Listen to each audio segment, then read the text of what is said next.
11 بجو نه تر 12 پورې سړی په دفتر کې ناست او بغیر د نارینه او زنانه پکې نشته او کم از کم زمونږ 1985 کې دا سکول جوړ شوی په دې کې یو ټیچر ده او 15 کلاس دي 15 کلاسونو ته به دا یو ټیچر څنګه سبق کوي زمونږ د خپل بچو لپاره انصاف پکار زمونږ بچو سره د انصاف وکړي کني دا سکول دې مکمل بند کړي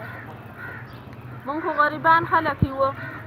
د نور سکولونه پې نشو ویلي د بیې دغې سرکاري سکولونو ته یې لیږو په سکول کې یو بلډینګ دی چې هغه راغورځېږي د هغې د یارې د لاسه یو ښځه خپل بچي نشي رالېږل ولې د یارې نه چې هغه زل زل کې راپروځي یا به پرې ماشومان به رالي د دې د یارې نه هغې نه راځي دا به څه کېږي چې دوی دا نه رالېږي د دې د یارې نه رالېږي او